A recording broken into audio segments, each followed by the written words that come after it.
السلام عليكم ورحمة الله وبركاته. الحمد لله رب العالمين والصلاة والسلام على رسوله الكريم وعلى آله وصحبه أجمعين ومن تبعهم بإحسان إلى يوم الدين. أما بعد. மிக்க அல்லாஹ்வின் நல்லடியார்களே, அல்லாஹ் தஆலாவின் சத்திய மார்க்கமான இஸ்லாமிய மார்க்கத்தை ஏற்று அந்த மார்க்கத்தை பற்றி அறிந்து கொள்வதற்காக வேண்டி நாம் எல்லாம் இந்த நிகழ்விலே கூடியிருக்கிறோம். இதில் முதல் அமர்வில் ஷியாக்கள் தொடர்பான வரலாற்று தகவல்களை ஷேக் சலாமுல்லா உமரி நபி அவருடைய உரை நீங்கள் கேள்விப்பட்டிருப்பீங்க, செய்யப்படுத்திருப்பீங்க. அடுத்து அது இரண்டாவது தலைப்பாக ஷியாக்களுடைய அகீதா, அவங்களுடைய கொள்கை என்ன, அதில் உள்ள தவறுகள், மார்க்கத்திற்கு முரண்படக்கூடிய அம்சங்கள் என்ன என்பதை குறித்து இன்ஷா அல்லாஹ் இப்போ நாம பார்க்கிறோம். மிக்க அல்லாஹ்வின் நல்லடியார்களே, அல்லாஹ்வுடைய தூதர் சாசம் கூறினார்கள், وَتَفْتَرِقُ أُمَّتِي عَلَى 73 فِرْقَةً كُلُّهُمْ فِي النَّارِ إِلَّا مِلَّةً وَاحِدَةً قَالُوا وَمَنْ هِيَ يَا رَسُولَ اللَّهِ قَالَ مَا أَنَا عَلَيْهِ وَأَصْحَابِي. அல்லாஹ்வுடைய தூதர் சாசம் சொன்னாங்க, இந்த ஹதீஸ் திருமதியில் வருது, என்னுடைய உம்மத்து 73 கூட்டங்களாக பிரியும், அவை அனைத்துமே நரகத்திற்கு செல்லும், ஒரே ஒரு கூட்டத்தாரை தவிர. அப்போ சஹாபாக்கள் கேட்டாங்க, அல்லாஹ்வுடைய தூதரே, அந்த சொர்க்கத்திற்கு செல்லக்கூடிய ஒரே ஒரு கூட்டம், எல்லா கூட்டமும் நரகத்துக்கு போவோம், ஒரே ஒரு கூட்டத்தாரை தவிரன்னா அந்த வெற்றி பெறக்கூடிய கூட்டத்தார்கள் யார் என்று கேட்டார்கள். அப்போது அல்லாஹ்வுடைய தூதர் சாசம் கூறினார்கள், அந்த வெற்றி பெறக்கூடிய கூட்டத்தார்கள் யார் என்று சொன்னால், நானும் எனது சஹாபாக்களும் எந்த பாதையில் இருக்கிறோமோ, எந்த பாதையில் செல்கின்றோமோ அதில் வரக்கூடியவர்கள் தான் அந்த வெற்றி பெறக்கூடிய கூட்டத்தார்கள் என்று சொன்னார். அப்ப இஸ்லாமிய உம்மத்தில் ரசூலுல்லாஹ்வுடைய உம்மத்தோடு தன்னை தொடர்புபடுத்தக்கூடிய மக்கள் பல கூறுகளாக, பல பிரிவுகளாக பிரிவார்கள் என்பது ரசூலுல்லாஹ்வுடைய முன்னறிவிப்பு. இந்த முன்னறிவிப்பை குறித்து ஒரு முஸ்லிம் என்ன விளங்கணும்னு சொன்னா, நாம வெற்றி பெறக்கூடிய அந்த ஒரு கூட்டத்தில் போகணும், வழி தவறிய நரகத்திற்கு செல்லக்கூடிய அல்லாஹ்வுடைய தூதர் எச்சரித்த அதுல போயிடக்கூடாது என்பதில் நாம் மிக எச்சரிக்கையாக இருக்க வேண்டும். ஆகவேதான் அந்த வெற்றி பெறக்கூடிய கூட்டத்தாரை தான் நாம் என்ன சொல்றோம், அஹ்லுஸ் சுன்னத் வல் ஜமாஅத்துடைய கொள்கையை பற்றி பிடிப்பவர்கள் என்று தெரியப்படுத்தும். அப்போ இந்த அஹ்லுஸ் சுன்னா என்று சொன்னால் அதை இரண்டு வகைப்படுத்துவான். அஹ்லுஸ் சுன்னத் வல் ஜமாஅத்துன்னு சொன்னா அதை இரண்டு வகைப்படுத்துவான். ஒரு வகை என்ன, அல்-ஆம். அல்-ஆம்னா பொதுவான ஒரு வரையறை. பொதுவான வரையறை என்ன, யாரெல்லாம் ஷியா இல்லையோ அவங்க எல்லாமே அஹ்லுஸ் சுன்னா. யாரெல்லாம் ஷியா இல்லையோ அவங்க எல்லாம் அஹ்லுஸ் சுன்னா. அதுல ஒரு சில தவிர்த்து மற்ற முஅத்தஸிலா கூட வந்துருவாங்க. முர்ஜியா மற்ற வழிகட்ட கூட்டங்கள் அதுல முஅத்தஸிலா கூட என்ன செய்வாங்க, அஹ்லுஸ் சுன்னாவுடைய இதுல வரையறையில கொண்டு வந்துருவாங்க. பொதுவான ஒரு வரையறை. அடுத்து அஹ்லுஸ் சுன்னா என்பதற்கு பிரத்யேகமான ஒரு வரையறை. அதுதான் என்ன, அஹ்லுஸ் சுன்னா என்று சொன்னால் இந்த தவறான அகீதாவும் இல்லாமல் சஹாபாக்கள், தாபீன்கள், அத்பாஉ தாபீன்கள் இவங்க சென்ற வழியில சரியான கொள்கையை சுமந்து அதில் பயணிப்பவர். இப்படி ஒரு பிரத்யேகமான அர்த்தம் எடுத்தா இதுல நேர்வழியில பயணிக்கக்கூடிய அந்த ஒரு கூட்டம் மட்டும் தான் வரும், யாரும் வரமாட்டாங்க. அஹ்லுஸ் சுன்னாவுக்கு ரெண்டு அர்த்தம் இருக்கு. ஒன்னு பொதுவான அர்த்தம், பொதுவான அர்த்தம் போது ஷியாக்களை தவிர்த்து மற்ற கூட்டத்தார்கள் வருவார்கள். பிரத்யேகமான அர்த்தம்னு சொன்ன எல்லா வழித்தவறிய கூட்டங்களும் போயிடுவாங்க. வெறுமனே சரியான பாதையில் பயணிக்கக்கூடிய வெற்றி பெறக்கூடிய கூட்டத்தார்கள் மட்டும் தான் வருவாங்க. நீங்க பாத்தீங்கன்னா ஷியாக்கள் எந்த அளவுக்கு டேஞ்சரானவன்னா, பிரத்யேகமான அர்த்தத்தை விடுங்க, பொதுவான அர்த்தத்தை விட அவங்க கொண்டு வராங்க. அப்ப எந்த அளவுக்கு அவங்களுடைய கொள்கை தவறுகள், எந்த அளவுக்கு வழிகேடுகள் அவங்கள்ட்ட இருக்கின்றத பாருங்க. ஆகவேதான் அவர்களை குறித்த விழிப்புணர்வு நமக்கு ரொம்ப ரொம்ப அவசியம்.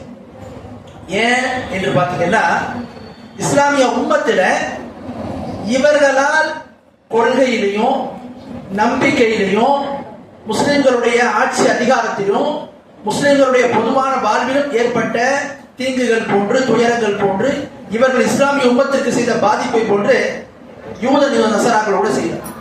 அந்த அளவுக்கு பாதிப்புள்ள இவங்க செய்திருக்கிறார்கள். ஆகவே இந்த கூட்டத்தாரை யார் சன்னி ஷியா என்றெல்லாம் பார்க்க கூடாது. எல்லாரும் நம்ம வந்து ஒன்றிணைப்பதற்கான முயற்சிகளை செய்யணும் என்று இந்த மாதிரிலாம் சில பேர் பேசுவாங்க. பொதுவாக கிலாஃபா என்ற சிந்தனை உள்ளவங்க இந்த விஷயத்தை அதிகமாக பரப்புவாங்க. ஷியா சன்னி இதெல்லாம் பார்க்காதீங்க, நம்ம எல்லாம் முஸ்லீம்கள், முஸ்லீம் என்ற அடிப்படையில் எல்லாம் என்ன செய்யணும், ஒன்று சேரணும் அப்படின்ற மாதிரி சொல்லுவாங்க. இதை வந்து சமகாலத்தில் வாழ்ந்த யூசுப் கர்தாவி ரஹிமஹுல்லாஹ் அவங்க போன்ற அறிஞர்கள் கூட செஞ்சிருக்காங்க. இந்த கருத்தை மக்கள் மத்தியில சொல்லியிருக்காங்க. ரெண்டுத்தையும் இணைக்கிறதுக்காக வேண்டி நம்ம முன்னேற்ற செய்யணும், அதுக்கான காரியங்கள்ல ஈடுபட வேண்டும்னு சொன்னாங்க. ஆனா கடைசி காலத்துல மறைக்கிறதுக்கு முன்னாடி இவங்கள்ட்ட இருக்கக்கூடிய கடுமையான கொள்கை, இவங்கள்ட்ட இருக்கக்கூடிய இந்த அளவுக்கு தவறான கொள்கைன்னா ஒருபோதும் இவங்க நினைப்பதற்கு சாத்தியமே நினைட்டான். யாரு இந்த பிரச்சாரத்துக்கு சொன்னவங்களே கடைசி தான் முடிவு வந்தாங்க. அப்போ அவங்கள்ட்ட இருக்கக்கூடிய தவறான கொள்கைகள் என்ன, இந்த அளவுக்கு இவங்க பாதிப்பை ஏற்படுத்திருக்காங்க என்பதை குறித்து நாம ஒரு சில விஷயங்களை பார்ப்போம். அது மிக சுருக்கமாக நமக்கு கொடுக்கப்பட்ட நேரத்துல என்னென்ன விஷயங்களை பார்க்கணும்னு சொன்னா, முதலாவது என்ன, ஷியாக்கள்கிட்ட கொள்கை ரீதியான தவறுகள் இருக்கு பாத்தீங்களா, அதுல முதன்மையான தவறு அப்படின்னு எடுத்தீங்கன்னு சொன்னா அல்லாஹ் மீது கொள்ளக்கூடிய நம்பிக்கை. ஷியாக்களுடைய தவறு நம்ம எடுத்துட்டோம்னு சொன்னா அல்லாஹ் மீது கொள்ளக்கூடிய நம்பிக்கையில என்னென்ன தவறுகள், என்னென்ன குஃப்ரான சிந்தனைகள் இவங்கள்ட்ட இருக்குதுன்றத பார்ப்போம். முதலாவது, அல்லாஹ்வை நம்புறதுல மார்க்கம் நமக்கு 3 நம்பிக்கையை சொல்லுது. தௌஹீதுல் ருபூபிய்யா, அல்லாஹ்வை ரப்பா ஏற்பது ஒரு நம்பிக்கை. தௌஹீதுல் உலூஹிய்யா, வணக்க வழிபாடுகளை அல்லாஹ்வுக்கு மட்டுமே செய்து ஒருமைப்படுத்துவது, இது ஒரு நம்பிக்கை. தௌஹீதுல் அஸ்மாஇ வஸ் சிஃபாத், அல்லாஹ்வுடைய அழகிய பெயர்கள், உயர்ந்த பண்புகள், இதுல ஒருமைப்படுத்துவது, இது 3வது அம்சம். இந்த 3ஐயும் அவங்க எப்படிலாம் தவறு செய்தாங்க, எப்படிலாம் அவங்கள்ட்ட தவறான கொள்கைகள் இருக்குது அப்படின்றத இதுல பார்ப்போம்.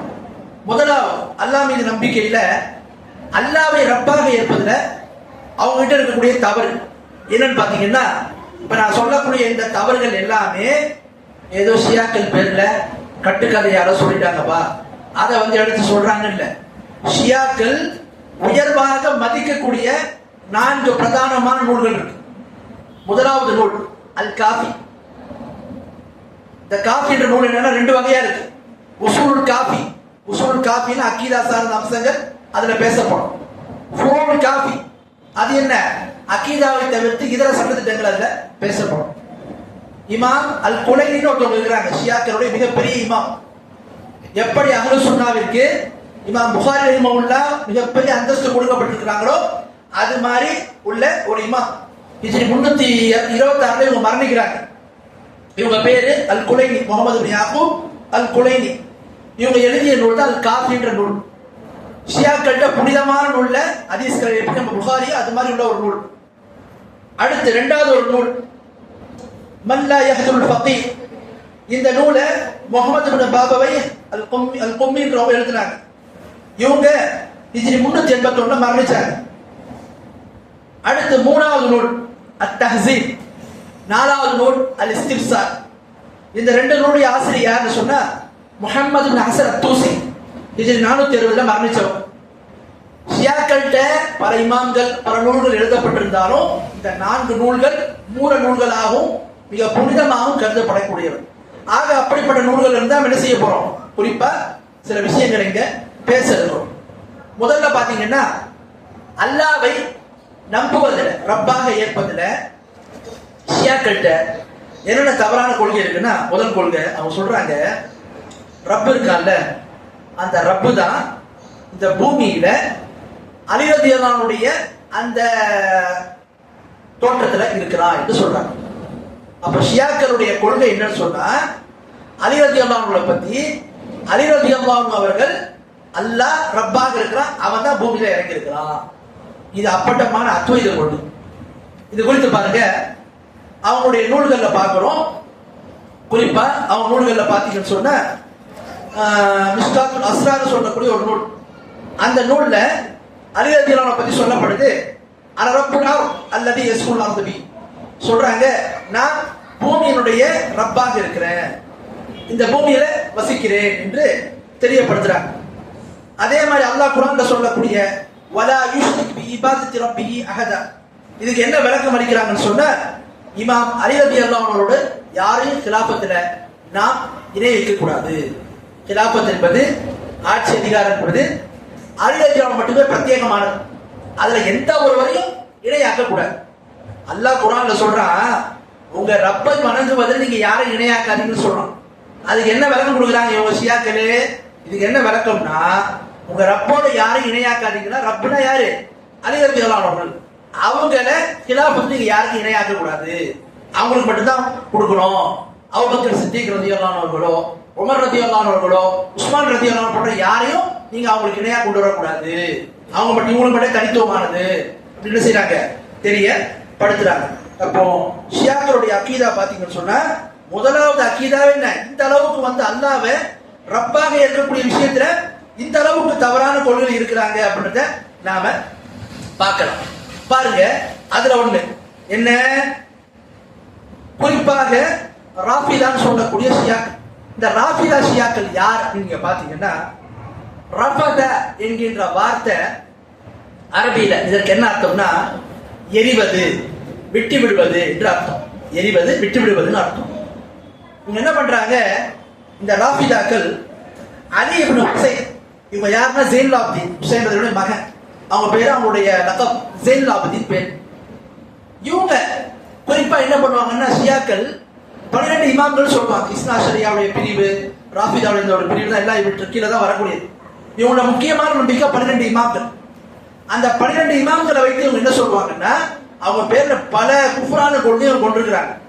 அதுல ஒண்ணுதான் என்ன, இந்த 12 இமாம்களை பத்தி சொல்லும் போது அதுல உள்ளவங்க ஒருத்தவங்க தான் 4ஆவதா வரக்கூடிய இமாம். யாரு? ஹுசைன் ரலியல்லாஹுடைய மகன். அவங்க பேர் என்ன? அலி இப்னு ஹுசைன். அவங்களுடைய லகப் என்ன? ஜெயினுல் ஆபிதீன். மிகப்பெரிய ஒரு இமாம், அஹ்லுஸ் சுன்னஹுடைய இமாம்கள்ல மதிக்கக்கூடிய ஒரு இமாம். அப்போ அந்த இமாம் என்ன பண்றாங்க, அவங்க கிட்ட வந்து ஷியாக்கள் சொல்றாங்க, என்ன சொல்றாங்க, நீங்க இந்த மாதிரி அபூபக்கர் சித்திக் ரலியல்லாஹு அன்ஹு, உமர் ரலியல்லாஹு அன்ஹு போன்ற அந்த சஹாபாக்களை விட்டு நீங்க என்ன செய்யுங்க, உங்களை நீக்கிக் கொள்ளுங்க, அவங்கள்ட்ட பராத்து பண்ணுங்க, அவங்கள்ட்ட நீங்க விலகி கொள்ளுங்க என்ன நீங்க டிக்ளேர் பண்ணுங்கன்றாங்க.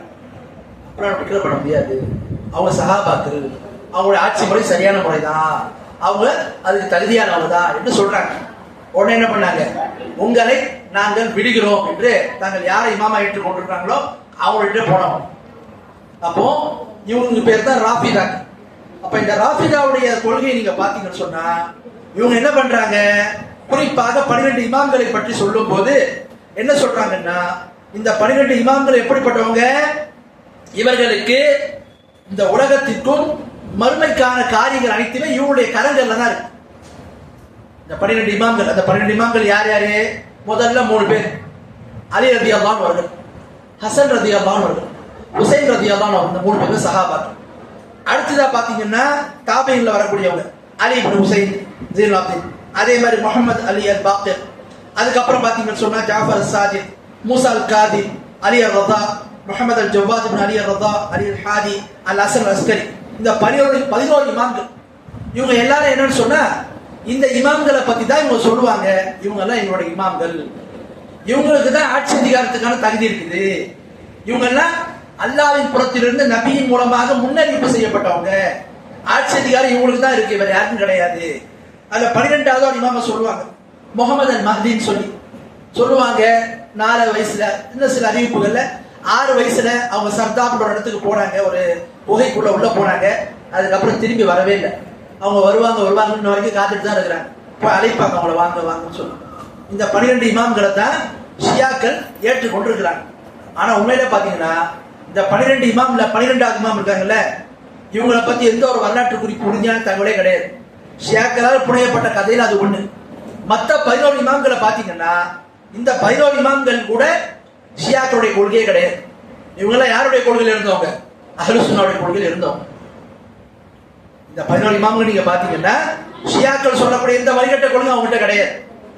அவங்க அஹ்லுஸ் சுன்னஹுடைய கொள்கையில தான் இருந்தாங்க. இன்னும் நீங்க பாத்தீங்கன்னா, அலி இப்னு ஹுசைன் ஜெயினுல் ஆபிதீன் மிகப்பெரிய ஒரு ஃபகீஹ் இமாமாக கருதப்பட்டவங்க. அதே மாதிரி 6வது இமாமாக உள்ள ஜாஃபர் அஸ் சாதிக், இவங்க யாரு? இமாம் அபூ ஹனீஃபா, இமாம் மாலிக் போன்ற இமாம்களுடைய ஆசிரியர்கள். ஆக இந்த 11 இமாம்கள் நீங்க பாத்தீங்கன்னா, இவங்க எல்லாரும் என்ன அஹ்லுஸ் சுன்னஹுடைய கொள்கையில் இருந்தவங்க, இவங்க யாருக்கும் ஷியாக்களுடைய கொள்கையே கிடையாது. அப்ப இவர்கள் பெயரால் பல புனையப்பட்ட தகவலை தான் சொல்லிட்டு இருக்காங்க.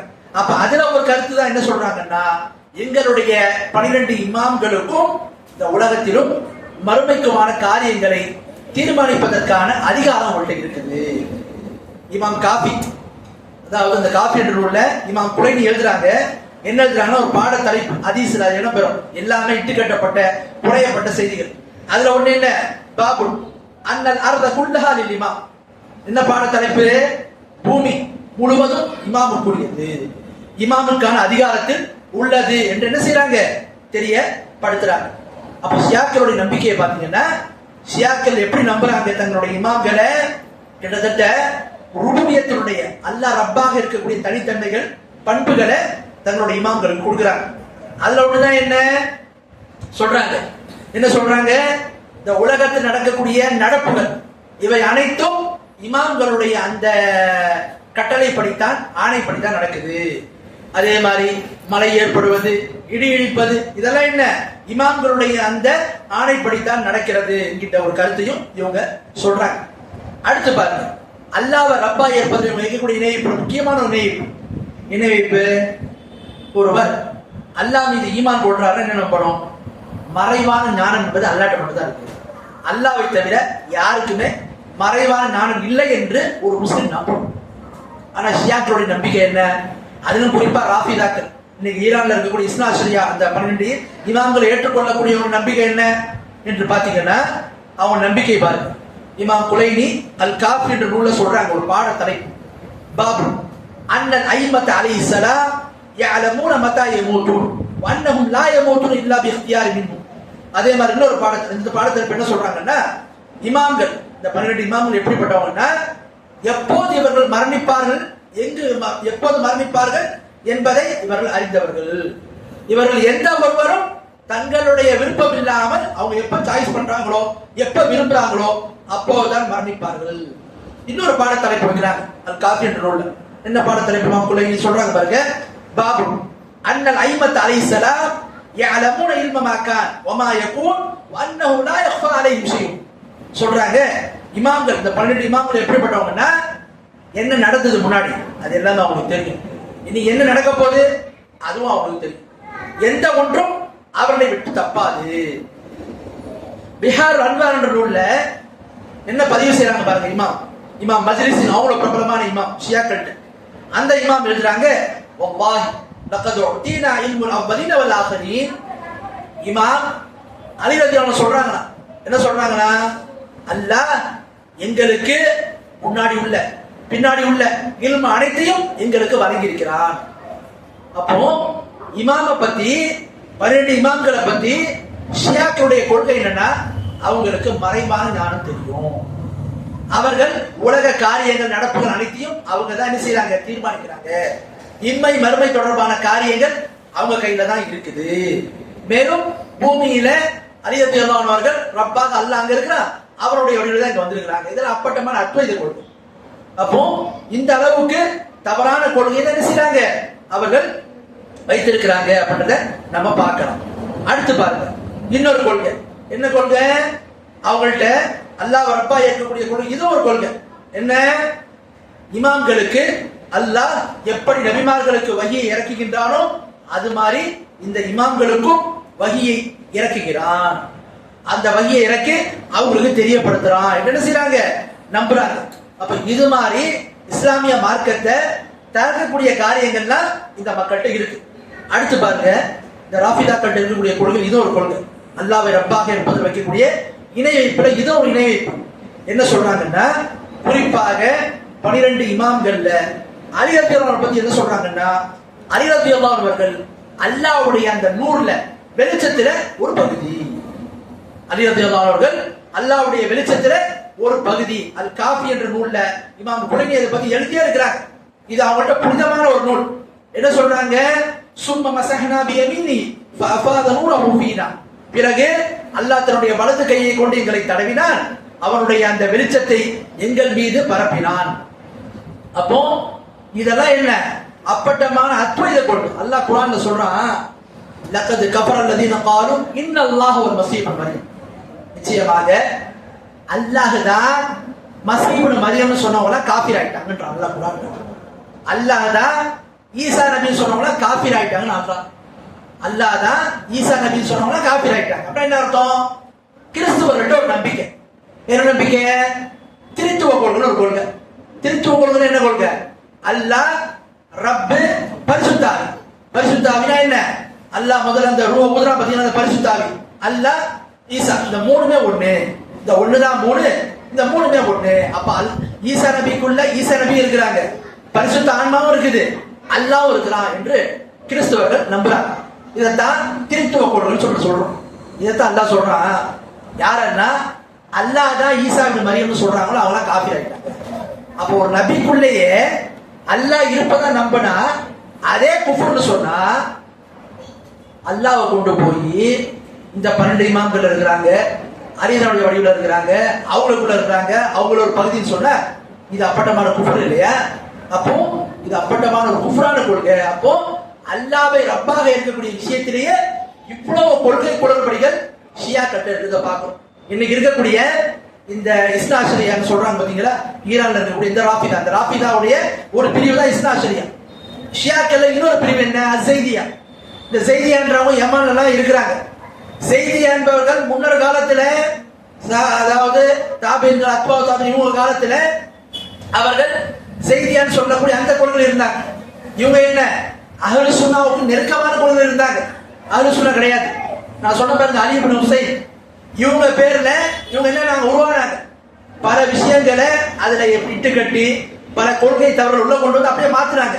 காலம் செல்ல செல்ல இன்னைக்கு அவங்க எப்படி இருக்கிறாங்கன்னா, யமன்ல இருக்காங்க, ஹூசி என்ற பேர்ல இருக்கிறாங்க. ஆனா என்ன கொள்கை? ராஃபிதா கூடிய கொள்கை தான். அப்ப இன்னைக்கு நீங்க ஷியாக்கள் எடுத்தாலே ஜெய்தியால கிடையாது. இன்னைக்கு யாருடைய கொள்கை இருக்குது?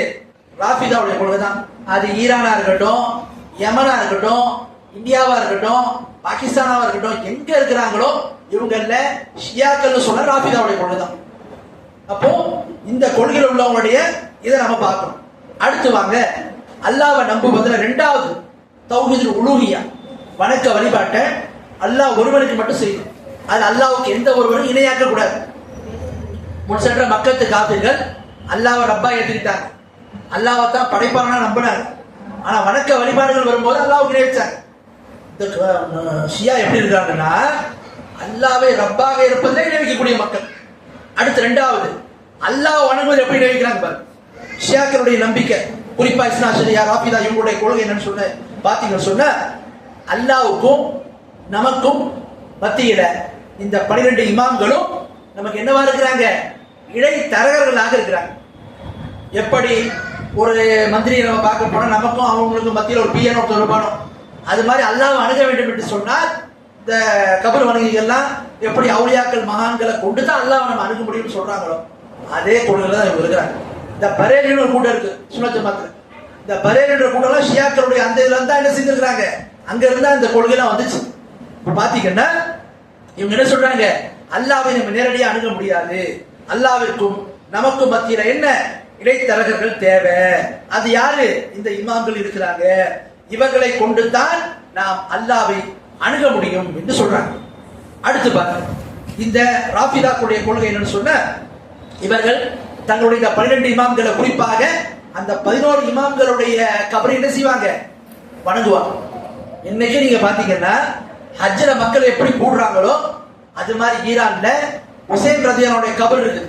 அந்த கபர்ல மக்கள் கூடி என்ன செய்வாங்க? எப்படி தர்காக்கள்ல கூடுற மாதிரி அங்க கூடி அதை புனிதமா கருதுறது, அங்க இருக்கக்கூடிய அந்த மண்ணை எடுத்துட்டு நமக்கு நிவாரணம் கிடைக்கிறதுன்னு நம்புறது, இந்த மண்ணுக்கு ஒரு புனிதத்தன்மை இருக்கிறதா நினைக்கிறது, அங்க போய் அங்க உதவிக்கு அழைப்பது, தங்களுடைய கோரிக்கைகளை அவங்கள்ட்ட வைக்கிறது, தேவைகளை கேட்கறது, இது போன்ற பல காரியங்களை இவங்க சர்வசாதாரணமா செய்து கொண்டிருக்கிறத பார்க்கலாம். அடுத்து வாங்க, அல்லாஹ்வை வணங்குறதுல இணை வைப்புல இது ஒரு இணை வைப்பு. என்ன? இந்த ராஃபிதாக்கள் ஷியாக்கள் என்ன நம்புறாங்கன்னு சொன்னா, ஹலால் ஹராம் இதனுடைய அதிகாரம் இமாம்களுக்கு இருக்குது. அல்லாஹ் ஒரு விஷயத்தை ஹராம் பண்றான், இந்த இமாம்கள் மாத்திர நினைச்சா என்ன செய்யலாம்? ஹலாலா மாத்திக்கலாம். அல்லாஹ் ஒரு விஷயத்தை ஹலால்னு சொல்றான், இமாம்கள் நினைச்சா அது ஹராமா மாத்தணும். அப்ப அல்லாஹ் சொன்ன அந்த ஹலால் ஹராமுக்கு மாற்றமா இமாம்களுக்கு தீர்மானிக்கக்கூடிய அந்த அதிகாரம் இருக்குது என்று சொல்றாங்க. ஒரு மனிதன் இஸ்லாமிய மார்க்கத்தில் இருக்கிறான்னு சொன்னா, அல்லாஹ்வை ரப்பாக ஏற்றுக்கொண்டிருக்கான்னா அவன் மீதோட கடமை என்ன? அல்லாஹ்வை வணங்கணும். அல்லாஹ்வை வணங்குவது ஒரு பகுதி என்ன? எதை அல்லாஹ் ஹலால்ன்றானோ அது ஹலால், எதை அல்லாஹ் ஹராம்ன்றானோ அது ஹராம். அதுக்கு மாத்தமா போகக்கூடாது. ஒருத்தர் அல்லாஹ்வை வணங்குறேன்னு சொல்றாரு, ஆனா ஹலால் ஹராமுக்கான அதிகாரம் அல்லாஹ்வுக்கு மட்டும் இல்ல, இவருக்கு இருக்குது, அவுலியாவுக்கு இருக்குது, மகானுக்கு இருக்குது, எங்க இமாம்களுக்கு இருக்குதுன்னு ஒருத்தர் நம்புறாருன்னா இது கூட அல்லாஹ்வை வணங்குவது இணை வைப்பு. இதுக்கு ஆதாரம் பாருங்க.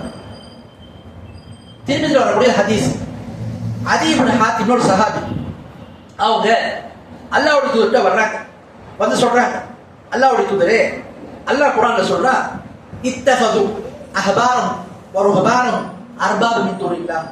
கிறிஸ்தவர்கள் தங்களுடைய சன்னியாசிகளையும் பாதிரியார்களையும் பாஸ்டர்களையும் வணங்கக்கூடிய அந்த அர்பாப் தெய்வமாக ரப்பாக மாத்திக்கிட்டாங்க, ஆக்கிக்கிட்டாங்கன்னு அல்லாஹ் சொல்றானே. கிறிஸ்தவர்கள் யாரும் இந்த பாதிரியார்கள் ரப்பாக ஆக்கலையே, அப்புறம் எதுக்கு அல்லாஹ் இப்படி சொல்றான் என்று கேட்கிறாங்க. அதற்கு அல்லாஹ்வுடைய தூதர் அதி இப்னு ஹாத்திம், அவங்க ஆரம்பத்தில் கிறிஸ்தவரா இருந்து இஸ்லாத்தை ஏத்துட்டோம், அவங்க கிட்ட சொல்றாங்க, அதையே அல்லாஹ் ஒரு விஷயத்தை ஹலால்னு சொல்லுவோம், கிறிஸ்தவனுடைய அந்த பாதிரியார் வந்து அதை ஹராம்னு சொல்லுவார். மக்கள் எதை செய்வாங்க? அல்லாஹ் சொல்றது கேட்பாங்களா, பாதிரியார் சொல்றது கேட்பாங்களா? அல்லாஹ் ஹலால்ட்டா பாதிரியார் ஹராம்னா மக்கள் என்ன செய்வாங்க? ஹராம் தான். அல்லாஹ் சொல்லியிருந்தாலும் பாதிரியார் என்ன சொல்றாங்க அதான் கேட்பாங்க. அல்லாஹ் ஒரு விஷயத்தை ஹராம்னு சொல்லியிருப்பான், பாதிரியார் ஹலால்னு சொல்லுவார். இப்ப யார் பேச்ச கேட்பாங்க? பாதிரியார் பேச்ச கேட்பாங்க. ரசூலுல்லாஹ் சொல்றாங்க, பத்தில்க இபாதத்து, இதுதான் உங்களை இபாதத் செய்யறது, இதுதான் உங்களை வணங்குறது. ஹலால் ஹராமுக்கான அதிகாரத்தை ஒரு மனிதன் அல்லாஹ்வுக்கு தராம படைப்பினங்களை ஒருத்தவங்களுக்கு தர்றான்னா அவங்கள வணங்குறான்னு அர்த்தம். அதான் ரசூலுல்லாஹ் சொல்றாங்க தரிசனத்துல. அப்ப நமக்கு என்ன விளங்குது? இந்த ஷியாக்களை பொறுத்த வரைக்கும் அவங்களுடைய நம்பிக்கை என்ன? ஹலால் ஹராமுக்கான அதிகாரம் இமாம்களுக்கு இருக்குது. இது எவ்வளவு அப்பட்டமான சிறுக்கான கொள்கை.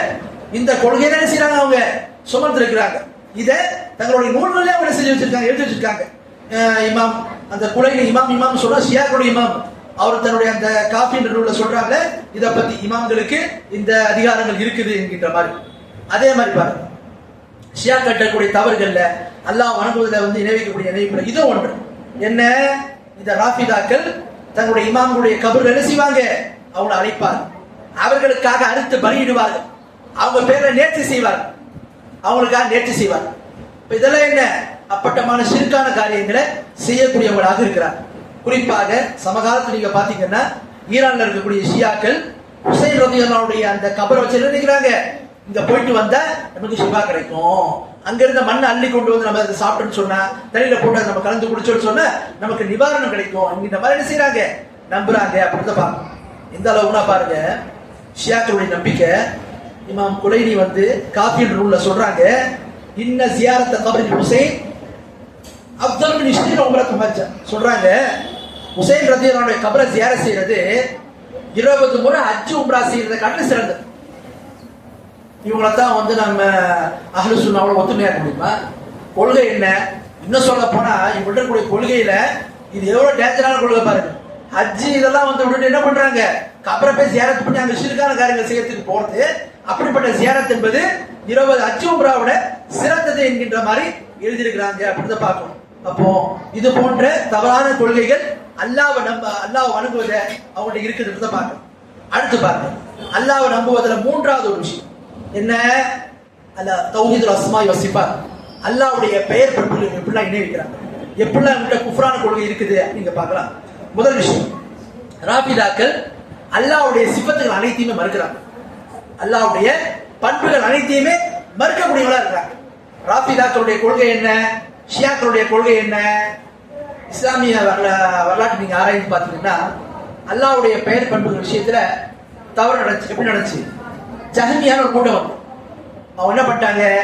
அல்லாஹ்வுடைய பெயர் பண்பு எல்லாத்தையும் மறுத்தாங்க. ரெண்டாவது ஒரு கூட்டம் வந்துச்சு, முஅத்தஸிலா. இந்த கூட்டம் என்ன? அல்லாஹ்வுடைய பெயர் நாங்க ஏத்துக்கிடுவோம், அல்லாஹ்வுடைய பண்பை மறுப்போம் என்று மறுத்தாங்க. என்ன அர்த்தம்?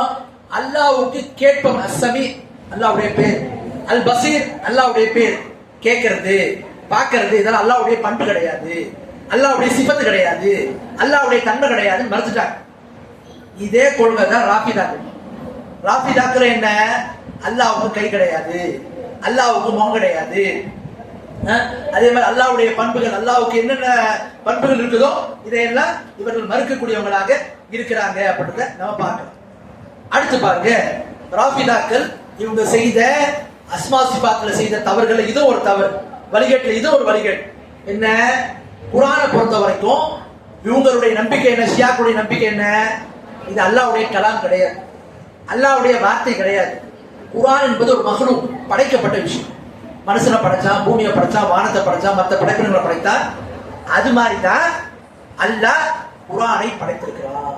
முஅத்தஸிலாவுடைய கொள்கை நிறைய விஷயங்கள் முஅத்தஸிலாவுடைய கொள்கை கொண்டே இருக்கு, அறிவு ரீதியா, தர்க்க ரீதியா. அப்போ குர்ஆனுடைய விஷயத்திலையும் குர்ஆன் படைக்கப்பட்டது. பாருங்க, பிஹாருல் அன்வார் என்ற நூல்ல இமாம் மஜ்லிஸி எழுதுறாங்க. என்ன எழுதுறாங்க? பாபு அன்னல் குர்ஆன மக்லூக், ஒரு பாட தலைப்பு. நிச்சயமாக குர்ஆன் என்பது படைக்கப்பட்டதாகும். இதுல பல இட்டுக்கட்டப்பட்ட புனையப்பட்ட செய்திகளை என்ன செய்யறாங்க, கொண்டு வந்திருக்கிறாங்க. பார்க்கணும். அடுத்து அஸ்மா சிபாத்துல அவங்கள்ட்ட இருக்கக்கூடிய தவறுகளை இது ஒரு தவறு. என்ன? முஃமின்களுடைய நம்பிக்கை மறுமை நாள்ல முஸ்லிம்கள் முஃமின்கள் அல்லாஹ் என்ன செய்வாங்க, சொர்க்கத்துல பார்ப்பாங்க. ஆனால் ஷியாக்களுடைய நம்பிக்கை என்ன? மறுமையில் அல்லாஹ்வால என்ன செய்ய முடியாது, பார்க்க முடியாது. அப்ப இவங்களுடைய கொள்கை என்ன? கிட்டத்தட்ட ஜஹ்மியாக்கள், கவாரிஜிகள், முஅத்தஸிலாக்கள் போன்று இவர்களும் மறுமையில் அல்லாஹ்வை பார்ப்பதை மறுக்கக்கூடியவர்கள். இந்த அளவுக்கு தவறான கொள்கைகள் எல்லாம் இருக்குது. நம்ம இதை பத்தி பேச போறோம்ன உடனே நிறைய இஹ்வானிகளும் நிறைய இந்த ஹிலாஃபா கூட்டத்தார்களும் நாட்டில் எவ்வளவு பிரச்சனை இருக்குது, இதெல்லாம் நம்ம பேசணுமா, இதெல்லாம் அவசியமா, இந்த மாதிரி என்ன செய்யறாங்க, எவ்வளவு நல்ல விஷயம் செய்யறவங்க அவங்க, நம்ம முஸ்லீம் உம்மத்துக்காக எவ்வளவு பாடுபடுறாங்க, எவ்வளவு போராடுறாங்க, அவங்கள பத்தி எதுக்கு அவங்களுடைய வழிகட்டெல்லாம் பேசிட்டு இருக்கணும் இங்கிட்ட மாதிரி சொல்றாங்க. பாருங்க, இந்த வழிகட்டெல்லாம் எதுக்கு அவங்க எழுதி வச்சிருக்காங்க, சும்மா படிச்சுட்டு அவங்க பாட்டில் போராடுறதுக்காக. இந்த கொள்கையெல்லாம் அவங்க உள்ளத்துல சுமந்துருக்கிறாங்க. இப்படி சுமந்துருக்கிறோம் எங்கிருந்து நமக்கு நெருக்கமாக முடியும்? இப்படி சுமந்துருக்கிறோம் எங்கிருந்து அது சொன்னாவுடைய கொள்கையில் இருக்கக்கூடிய மக்களுக்கு உதவியாளர்களா இருக்க முடியும்? அப்போ இது வரைக்கும் நாம ஒரு விஷயத்தை தான் பார்த்தோம். என்ன? அல்லாஹ்வை நம்பக்கூடிய விஷயத்துல அவங்கள்ட்ட கூடிய தவறு. அடுத்து பாருங்க, ரெண்டாவது ஒரு தவறு, ரெண்டாவது ஒரு பெரிய குஃப்ரான விஷயம் என்ன? ஷியாக்கள்ட்ட குர்ஆன் மீதுள்ள நம்பிக்கை. இஸ்லாமிய மார்க்கம் குர்ஆனை நம்புவது ஈமானுடைய 6 அடிப்படையான அம்சங்கள்ல ஒன்று. குர்ஆனை எப்படி நம்பணும்? குர்ஆன் என்பது அல்லாஹ் அவருடைய கலாமு, அவருடைய பேச்சு. ஜிப்ரீல் அலைஹிஸ்ஸலாம் அல்லாஹ் பேசிய பேச்சுகளை செய்யப்படுத்து ரசூலுல்லாஹ் எத்தி வச்சாங்க. இப்படியாக 23 ஆண்டுகள் அல்லாஹ்வுடைய பேசிய பேச்சை ஜிப்ரீல் அலைஹிஸ்ஸலாம் ரசூலுல்லாஹ் எத்தி வச்சாங்க. இதுதான் நம்முடைய குர்ஆன் என்று நாம நம்பணும். இந்த குர்ஆனை பொறுத்த வரைக்கும் இன்னொரு நம்பிக்கை, இந்த குர்ஆன் என்ன பாதுகாக்கப்பட்டிருக்கு. இதுல ஒரு எழுத்து கூட கியாமத் நாள் வரைக்கும் ஒரு மாற்றமும் நிகழாது. இதை பாதுகாக்கக்கூடிய பொறுப்பை அல்லாஹ்வே கொடுத்தாங்க. நாம தான் இந்த திக்ர குர்ஆனை இறக்கணும். இதை பாதுகாக்கக்கூடிய பொறுப்பு நம்மை சார்ந்தது. இன்னொரு வசனத்தை அல்லாஹ் தஆலா சொல்றான், லா யஅதீல் பாத்தில் மின் பைனி யதிஹி வலா மின் கல்ஃபி தன்தீரு மின் ஹக்கீமின் ஹமீத். இந்த குர்ஆன் எப்படிப்பட்டது? இதனுடைய முன்னிருந்தோ பின்னிருந்தோ எந்த ஒரு பாத்திலும் அசத்தியும் இதுல கலக்காது. இது ஞானமிக்கவன் புகழுக்குரியவன் என்ன செய்யப்பட்டிருக்கு, இறக்கி அருளப்பட்டிருக்கு என்று அல்லாஹ் குர்ஆனை சொல்றான். அப்ப குர்ஆனை பொறுத்த வரைக்கும் ஒரு முஸ்லிமின் நம்பிக்கை என்னவா இருக்கணும்? குர்ஆன் என்பது பாதுகாக்கப்பட்டிருக்கு. இதுல முழுக்க முழுக்க அல்லாஹ்வுடைய வார்த்தை மட்டும் தான் இருக்குது. இதுல ஒரு எழுத்து கூட என்ன செய்யல, தப்பாது. இதுல ஒரு எழுத்து கூட மாறாது, யாராலையும் மாற்ற முடியாது என்று நம்பணும். ஆனா இந்த நம்பிக்கைக்கு மாற்றமா ஷியாக்களோட நம்பிக்கை என்ன? அவங்க எப்படி நம்புறாங்க என்று பாத்தீங்கன்னா, ஷியாக்கள் சொல்றாங்க பாருங்க, என்ன சொல்றாங்க? ஏதோ நம்ம கதை கிடையாது. ஷியாக்களுடைய நம்பிக்கை காஃபி என்ற நூல்ல இமாம் குலைனி சொல்றாங்க. என்ன சொல்றாங்க? இன்னல் குர்ஆன் அல்லதி ஜாஅ பி ஜிப்ரீல் அலைஹிஸ்ஸலாம் இலா முஹம்மதி ஸல்லல்லாஹு அலைஹி வஸல்லம் 17 ஆயா சொல்றாங்க. நிச்சயமாக குர்ஆன் என்பது ஜிப்ரீல் அலைஹிஸ்ஸலாம் அவர்கள் மூலமா ரசூலுல்லாஹ்க்கு இறக்கப்பட்டது. அது 17,000, அதாவது 17,000 ஆயத்துக்களை கொண்டது. என்ன சொல்றாங்க? அல்லாஹ்வுடைய தூதருக்கு குர்ஆன் இறக்கப்பட்டது. அது மொத்தம் எவ்வளவு ஆயத்து? 17,000 ஆயத்து. நீங்க குர்ஆனுடைய ஆயத்தை கவுண்ட் பண்ணி பாத்தீங்கன்னா 6,263 ஆயத்து மட்டுமே வரும். ஆனா இவங்க என்ன சொல்றாங்க? 17,000 ஆயத்து இருக்கு. நீ யாரு சொல்ல? ஏதோ ஷியாக்கள் பேர்ல இப்படிலாம் கட்டி கதை வச்சிருக்காங்க, அவங்க ஏதோ வேற ஒரு குர்ஆன் இருக்குதான், வேற ஒரு குர்ஆன் எல்லாம் இல்ல. நல்ல விளங்கிக்கங்க. ஷியாக்களை பொறுத்த வரைக்கும் ஈரான்ல போய் பார்த்து என்ன குர்ஆன்னாலும் இன்னைக்கு நம்ம ஓதுற குர்ஆனை தான் அவங்க காட்டுவாங்க. ஆனா அவங்களுடைய நம்பிக்கை என்ன? குர்ஆன் என்பதில் தஹ்ரீஃப் நடந்திருக்கு. தஹ்ரீஃப்னா என்ன? கையாடல் நடந்திருக்கு. எப்படி கையாடல்? அது மிக முக்கியமா குர்ஆன்ல 3 ஒரு பகுதி தான் இருக்குது, மற்ற 2 பகுதிகள் விடுபட்டுச்சு. சஹாபாக்கள் மறைச்சிட்டாங்க. அதுலதான் இந்த அஹ்லு பைத் சம்பந்தமா, விலாயத்து சம்பந்தமா, அலியோட கிலாபத்து சம்பந்தமா, அவங்களுடைய சந்ததிகள் சம்பந்தமா நிறைய அம்சங்கள் இருக்குது. இதெல்லாம் மறக்கடிக்கப்பட்டிருக்கு.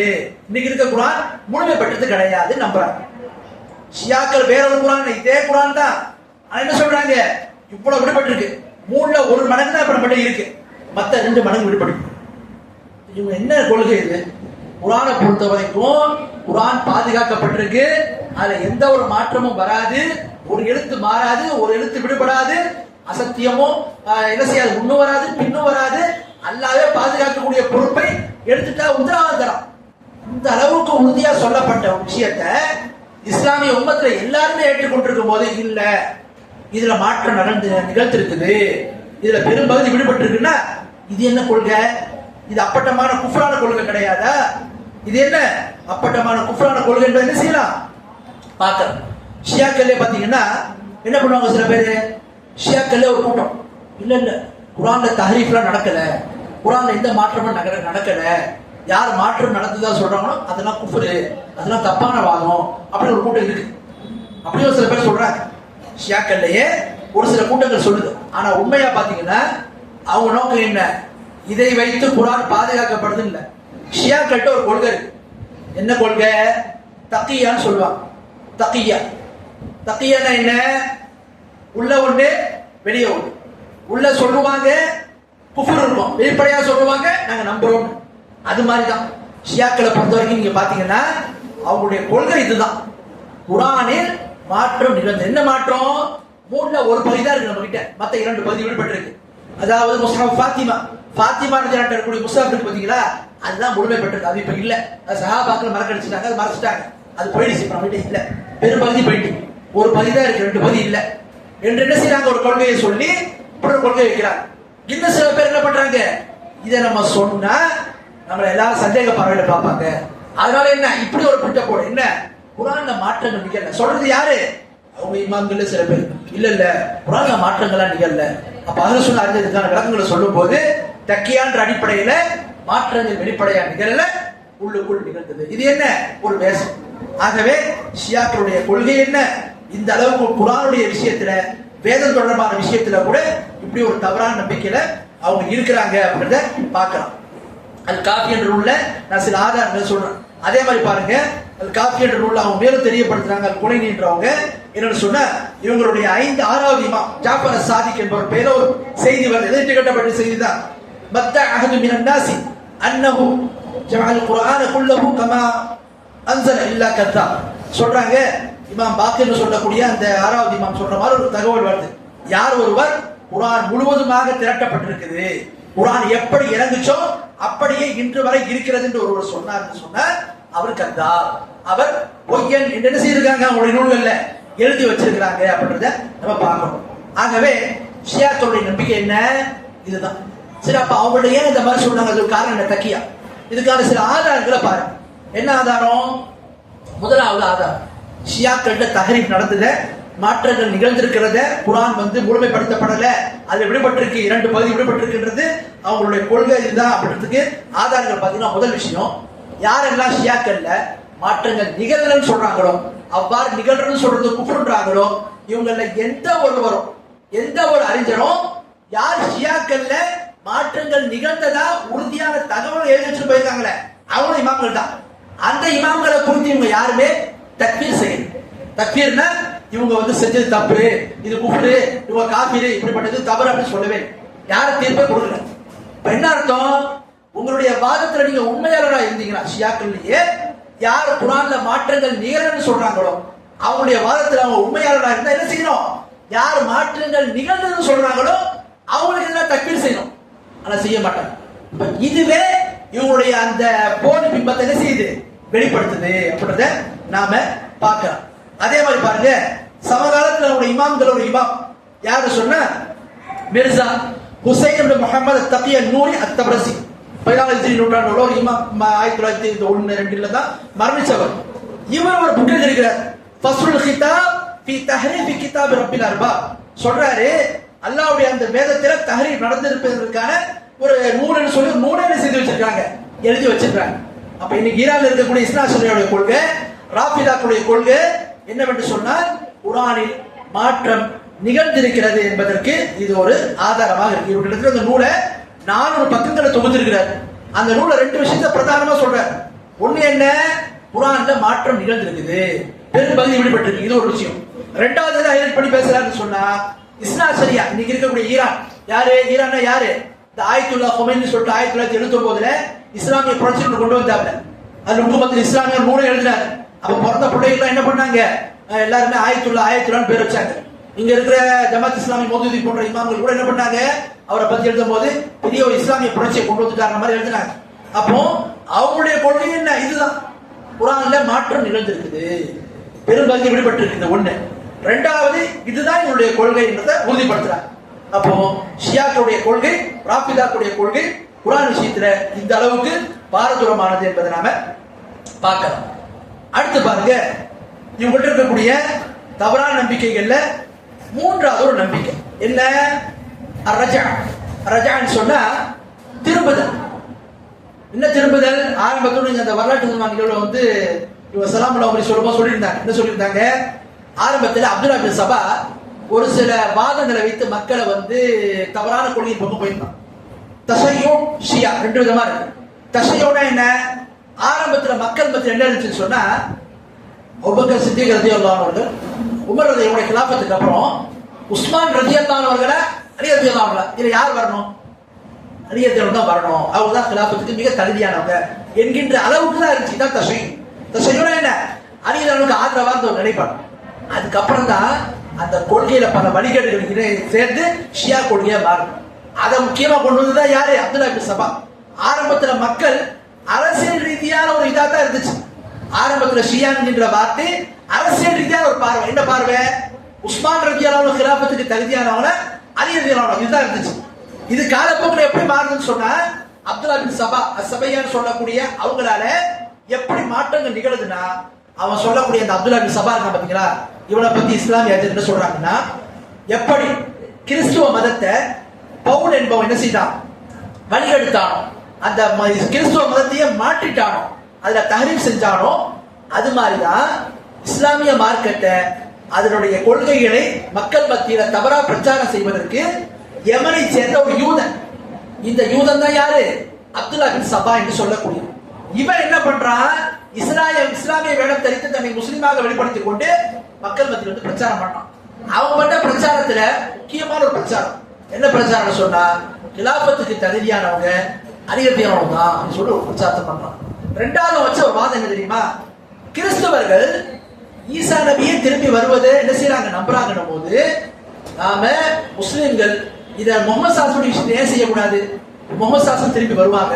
இது காலப்போக்கில் என்னாச்சு, அலியல்லானவர்கள் கொல்லப்படல, அவங்க பேர் எடுத்து இன்னொருத்தர் கொல்லப்பட்டார், அவங்களுடைய வடிவத்தில் இன்னொருவர் கொல்லப்பட்டார், மீண்டும் இவங்க வருவாங்க என்று நம்புறாங்க.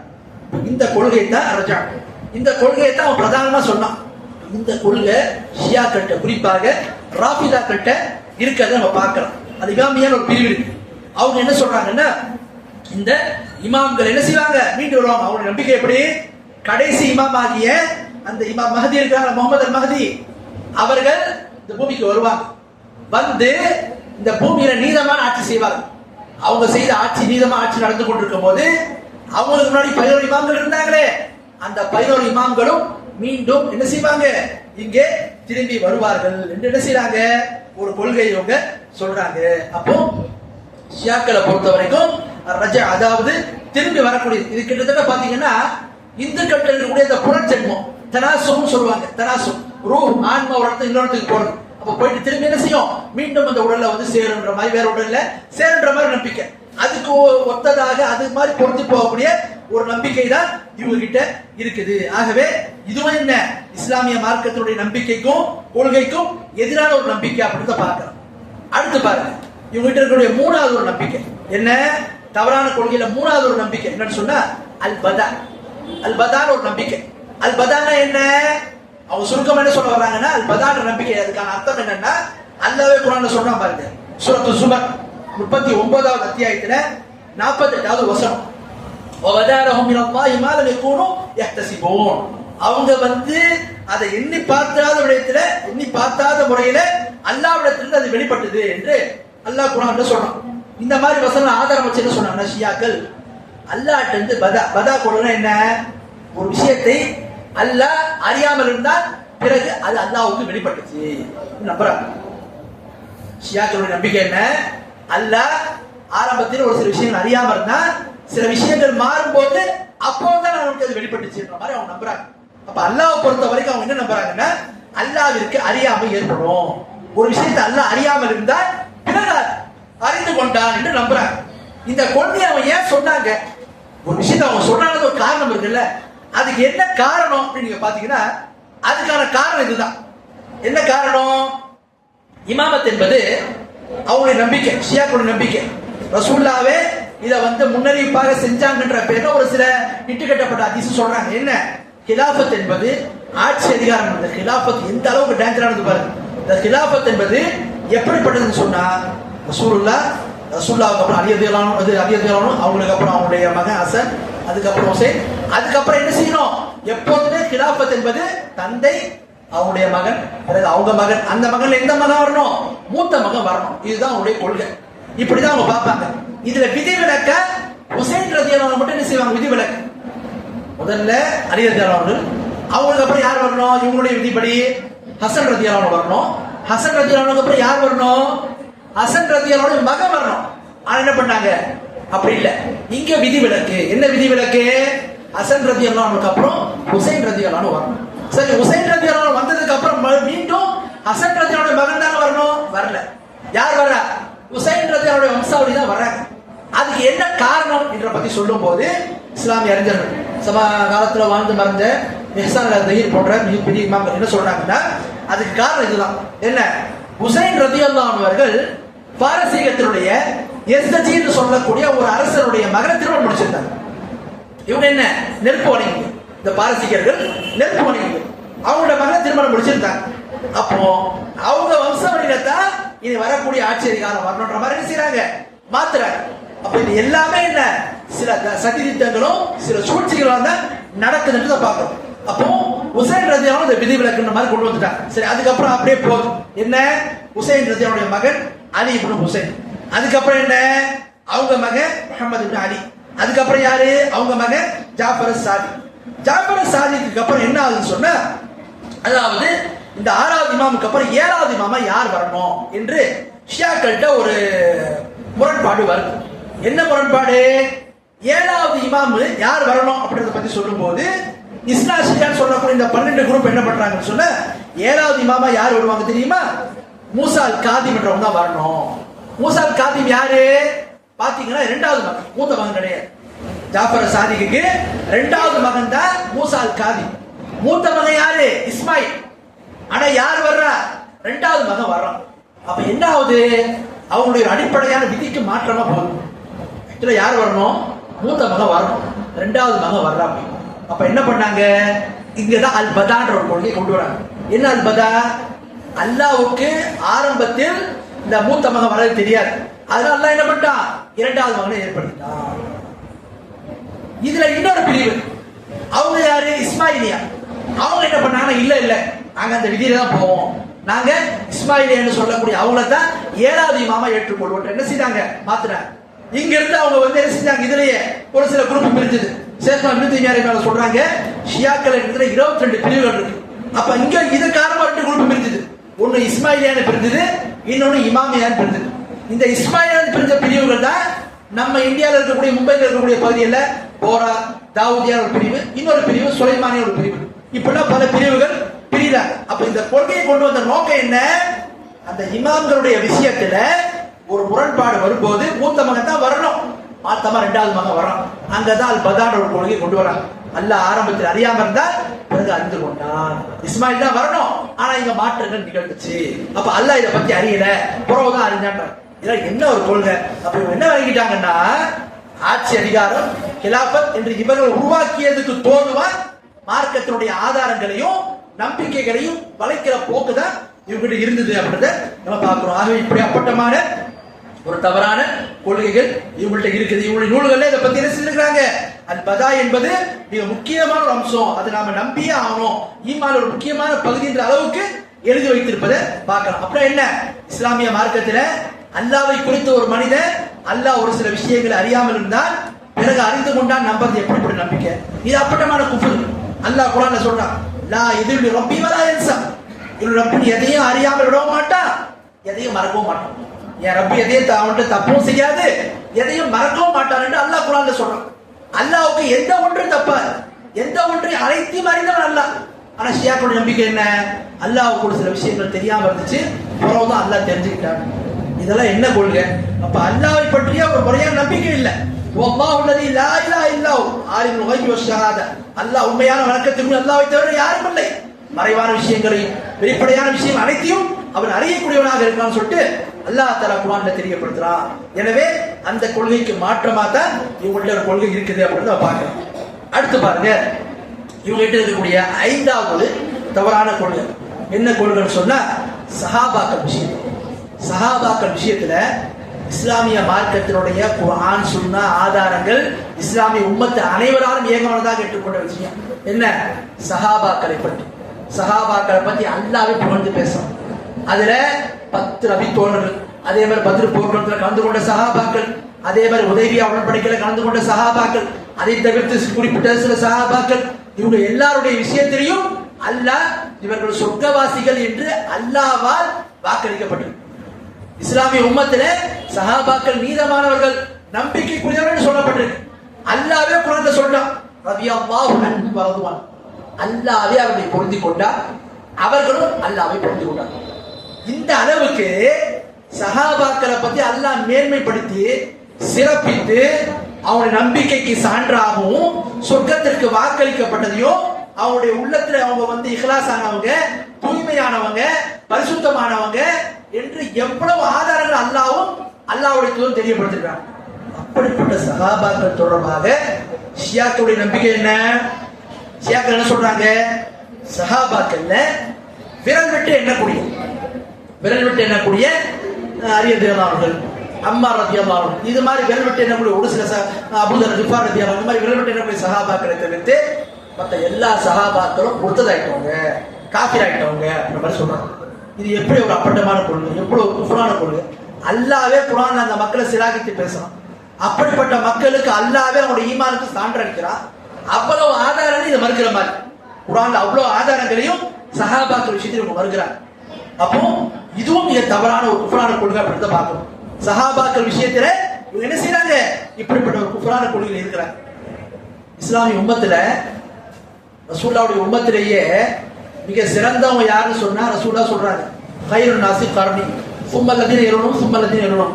மனிதர்களே சிறந்தவங்க யாரு? என் தலைமுறையை சேர்ந்தவங்க. அதுக்கடுத்து யாரு?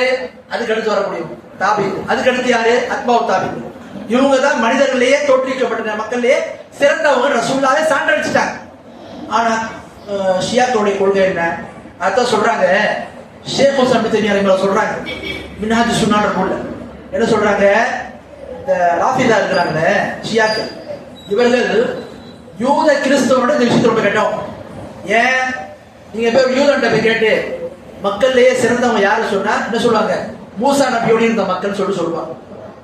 அதே மாதிரி ஒரு கிறிஸ்தவன்ட்ட போய் கிறிஸ்தவர்களே சிறந்தவர்கள் யாருன்னு சொன்னா ஈசா நபியோடு இருந்த அந்த ஹவாரிகள் இருக்காங்களே அவர்கள், அவங்களோட தோழர்கள், இது மாதிரி சொல்லுவாங்க அவங்க மாணவர்கள், அவங்க தான் சிறந்தவங்க. ஆனா நீங்க ஒரு ஷியா கிட்ட போய் ராஃபிதாட்ட போய் மக்களே கெட்டவங்க யாருன்னு கேட்டா ரசூலுல்லாஹ்வுடைய தோழர்கள், ரசூலுல்லாஹ்வுடைய இந்த மக்கள் சொல்லுவாங்க. இந்த விஷயத்துல யூத கிறிஸ்தவர்கள் தேவைன்றாங்க. ஆக அப்படிப்பட்ட கெட்ட தவறான கொள்கை உள்ளவங்க தான் யாரு? இந்த ஷியாக்கள். இப்ப சஹாபாக்களை பத்தி இவ்வளவு வன்மமும் இந்த அளவுக்கு பகைமையும் விரோதமும் ஏன் அவங்களுக்கு இருக்குது? இதுதான் காரணம். அவங்க நம்பிக்கைப்படி அது என்ன, யூதர் விட்டு வந்த அந்த அப்துல்லா பின் சபா உருவாக்கிய ஒரு தவறான சபையான்னு சொல்லக்கூடிய அந்த கொள்கை. என்ன கொள்கை? இவங்க தான் கிலாபத்துக்கு தகுதியானவங்க, இவங்க வந்துட்டாங்க, 3 சஹாபாக்கள் வந்துட்டாங்க, அபூபக்கர் சித்திக் ரலியல்லாஹு அவர்களும், உமர் ரலியல்லாஹு அவர்களும், உஸ்மான் ரலியல்லாஹு வந்துட்டாங்க. இதை ஒரு காரணமா வச்சு என்ன பண்ணாங்க? மத்தவங்கள சஹாபாக்கள் யாரை ஏத்திட்டாங்களோ இவங்க எல்லாரும் காபிர்கள், இவங்க எல்லாம் முர்த்ததாயிட்டான்னு சொல்றாங்க. இது அப்பட்டமான கொள்கை. அப்போ ரசூலுல்லாஹ்வுடைய சஹாபாக்கள், ரசூலுல்லாஹ்வுடைய தோழர்கள் இந்த உம்மத்திலே சிறந்தவங்க, அவர்களை பற்றியே உங்களுக்கு இந்த அளவுக்கு தவறான விரோதமான கொள்கை இருக்குன்னு சொன்னா நம்மளை பத்தி தான் அவங்க என்ன நல்ல அபிப்பிராயம் வைப்பாங்க? எங்க இவங்க நமக்கு சகோதரர்கள், நம்ம எல்லாரும் இவங்களோட ஒன்று சேரணும், நம்ம இவங்கள ஒன்னா பார்க்கணும், நம்ம கொள்கையெல்லாம் மறந்துட்டு நம்ம எதிரியை தாக்குற விஷயத்துல நம்ம எல்லாம் ஒண்ணு போறோம்னா, ஒன்னா இருக்கணும்னா சகோதரனா மாற எங்கிருந்து மாற முடியும்? இவ்வளவு அப்பட்டமான குஃப்ரான கொள்கையும் இவ்வளவு வஞ்சகத்தையும் இவ்வளவு விரோதத்தையும் உள்ளத்துல வச்சுட்டு எப்படி ஒண்ணு சேர முடியும்? ரசூலுல்லாஹ்வுடைய உம்மத்துல சிறந்த சஹாபாக்களை பத்தியே இவங்களுக்கு நல்ல அபிப்பிராயம் இல்லைன்னு சொன்னா நம்மளை பத்தி தான் இவங்களுக்கு எங்கிருந்து இருக்க போகுது? இதையும் தெரியாத சில அறிவியல் என்ன பண்றாங்க, இவங்களை வக்காலத்து வாங்கி போட்டு பார்க்கணும். அடுத்து வாங்க, இவங்கள்ட்ட இருக்கக்கூடிய தவறான கொள்கை 7வது விஷயம் இதோட முடிச்சுக்க என்ன, ஹதீஸுகளை பத்தி. ஹதீஸ்கள் சம்பந்தமா இவங்க என்ன பண்றாங்க, இஸ்லாமிய உம்மத்து நம்ம ஏற்றிருக்கக்கூடிய புகாரி முஸ்லிம் போன்ற கிரந்தங்கள் வரக்கூடிய ஹதீஸை இவங்க ஏற்றுக்கொள்ளவே மாட்டாங்க. ஒரு சில ஹதீஸை ஏற்றுக்குவாங்க அவங்களுடைய கருத்துக்கு ஆதரவா இருந்தா. அதை தவிர்த்து ஹதீஸுகள்ல பெரும் பகுதி இவங்க நிராகரிக்கிறாங்க. அதுக்கு என்ன காரணம்? எப்ப இவங்க சஹாபாக்களை தக்பீர் பண்ணாங்களோ, சஹாபாக்களை இவங்க எல்லாம் வந்து மதம் மாறிட்டவங்கன்னு சொல்லிட்டாங்களோ, காஃபிர் ஆயிட்டான்னு சொல்லிட்டாங்க. அப்ப என்ன ஆயிடுச்சு, காஃபிருடைய அறிவிப்பை ஏற்றுக்கொள்ள முடியாது. அதனால என்ன, ஹதீஸுகள்ல பெரும் பகுதி இவங்க என்ன செய்றாங்க, ஏற்றுக்கொள்வதே கிடையாது, நிராகரிக்கிறாங்க. இவர்கள் ஹதீஸுன்ற பேர்ல பல புனையப்பட்ட பல இட்டுக்கட்டப்பட்ட செய்திகளை நம்பிக்கொண்டு அதுல பல தவறான கொள்கைகளை பூர்த்தி கொண்டு மக்களை என்ன செய்யறாங்க, வழிகெடுத்துக் கொண்டு இருக்கிறாங்க. ஆகவே ஷியாக்கள் தொடர்பாக சில சுருக்கமான கொள்கை தவறுகள் என்ன அப்படின்றத பார்த்தோம். இறுதியா நம்ம பார்த்துட்டு சொன்னா, இஸ்லாமிய உம்மத்துல இணை வழிகட்ட கூட்டங்களா இருக்கிறாங்க. கவாரிஜிகள், முர்ஜியாக்கள், முஅத்தஸிலாக்கள், அஷாயிரா, எத்தனையோ வழிகட்ட கொள்கைகளா இருக்குது. ஆனா அந்த கொள்கையில ஷியாக்கள் அளவுக்கு வந்து ரொம்ப விபரீதமான மிக பாரதூரமான குஃப்ரான கொள்கையை சுமந்தவங்க யாரும் கிடையாது. இந்த அளவுக்கு என்ன இவருடைய தவறான கொள்கை இருக்கு. அதனாலதான் இவர்களை பற்றி சொல்லும் போது என்ன சொல்றாங்க, தீர்ப்பளிக்கும் போது குறிப்பாக ஷியாக்களை 2 வகையா பிரிக்கிறார். அல் பாத்தினியான ஒரு பிரிவு.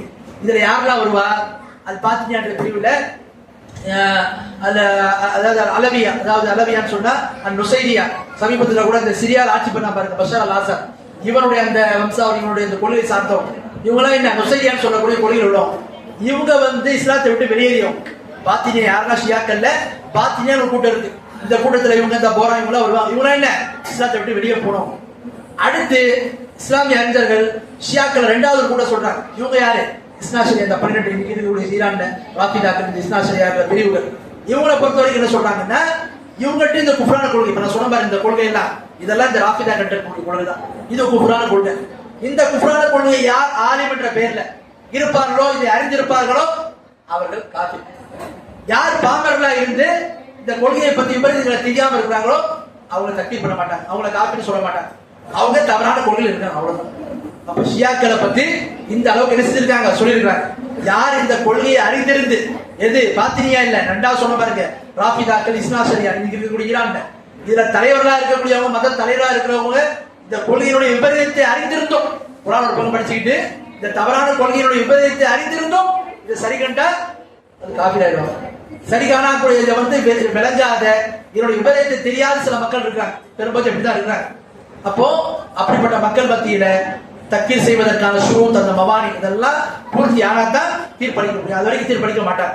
அதனால தான் இன்னைக்கு காதியானிகளுக்கு அதிசயத்துக்கு அனுமதி இருக்கான்னு கேட்டா அனுமதி கிடையாது. ஷியாக்களுக்கு இருக்கான்னா இருக்கு. ஏன் இருக்கு, அதுக்கு சில காரணங்கள், முக்கியமான காரணம் இது. ஷியாக்கள் எந்த ஒருவரையும் பாத்தினியா என்ற பிரிவில் இருக்கிறாரு, இவர் ராஃபிதா, இவர் ஜெய்தியா அப்படி பிரிக்க முடியாது. ஷியாக்கள் பொதுவாகத்தான் வருவாங்க. அவங்க எந்த கொள்கையை சார்ந்தவங்க என்பதை பிரிக்க முடியாத காரணத்தினால தான் அவங்க என்ன செய்யறாங்க, பொதுவான அனுமதியை கொடுத்துடுறாங்க. அதுல வரக்கூடிய மக்கள் இந்த கொள்கையை அறிந்தவர்களா அறியாதவர்களா, சரி காண்பவர்களா சரி காண்பாதவர்களான்னு விவரம் தெரியாது. அதனால என்ன செய்யறாங்க, அனுமதிக்கிறாங்க. இன்னும் சில அரசியல் ரீதியான சில காரணங்கள் இருக்கு. இந்த இதுக்காக தான் என்ன செய்யறாங்க, இதை வந்து அவங்க அனுமதிக்கிறாங்க, மற்றவங்க அனுமதிக்கிறது இல்லை. இதை வச்சு சில பேர் என்ன பண்றாங்கன்னா, மக்கள் மத்தியில் ஃபித்னா பண்ணும்போது அவருடைய அச்சுக்கு அனுமதிக்கின்றார்கள், இப்ராவுக்கு அனுமதிக்கின்றார்கள், பன்னீர் அனுமதிக்கின்றார்கள். அப்போ அவர் நம்மளை சார்ந்தவர்கள் தானே என்கின்ற மாதிரி மக்களை ஏமாந்து பார்ப்பாங்க. அவங்க கொள்கை தவறு என்ன என்பதை அவங்க நூல்களே நம்ம பார்த்தோம். இந்த அளவுக்கு குஃப்ரான கொள்கை தான் என்ன இந்த ஷியாக்கள். ஆகவே இந்த ஷியாக்கள் தொடர்பான விஷயத்துல நாம் மிக விழிப்புணர்வா இருக்க வேண்டும். ஏன்னா இன்னைக்கு நடக்கக்கூடிய இந்த குழப்பமான பலஸ்தீன பிரச்சனைக்கு அப்புறம் பாத்தீங்கன்னா நிறைய மக்கள் ஷியாக்களுடைய கொள்கையை சர்வசாதாரணமா கடந்து போறதை பார்க்கணும். இது மிக பெரிதமானது, இந்த தவறானது. இதனுடைய கொள்கை என்பது பாதிப்பு ஏற்படுத்தக்கூடியது. இந்த கொள்கை ஒருத்தர் மரணிச்சான்னு சொன்ன நேர்வழிக்கும் வெற்றிக்கும் உத்தரவாதம் கிடையாது. ஆகவே இப்படிப்பட்ட தவறான கொள்கை விஷயத்துல தெளிவை நம்ம பெற வேண்டும். ஷியாக்கள் தொடர்பாக எச்சரிக்கையா நாம எப்போதும் இருக்க வேண்டும். ஒரு காஃபியர் இருக்கிறான், ஒரு கம்யூனிஸ்ட் இருக்கிறான், ஒரு கிறிஸ்துவன் இருக்கிறான், ஒரு யூதர் இருக்கிறான், தெளிவான விரோதி என்பது தெரியும். இஸ்லாம் என்று தன்னை அடையாளப்படுத்திக் கொண்டே இவ்வளவு குஃப்ரான கொள்கையை சுமந்து கொண்டிருக்கிற விஷயத்துல நாம் எச்சரிக்கையா இருக்க வேண்டும். இல்லைன்னு சொன்ன தவறான கொள்கையை ஷைத்தான் என்ன செய்வான், நம்மளை அதை சிக்க வைப்பான். ஆக நம்ம எந்த விஷயத்தை சொன்னோமோ அது சரியான முறையில் விளங்கி இது போன்ற தவறான நம்பிக்கையில் இருந்தோம், குஃப்ரான் நம்பிக்கையில் இருந்தோம் விலகி இருந்து சரியான கொள்கையை சுமந்து இருக்கக்கூடிய மக்களாகும், அதே கொள்கையின் அடிப்படையில் மறைக்கக்கூடிய மக்களாகும் அல்லாஹ் நம் அனைவரையும் ஆக்கியவர்களாக. ஆகிரு தாவானா அல்ஹம்துலில்லாஹி ரப்பில் ஆலமீன்.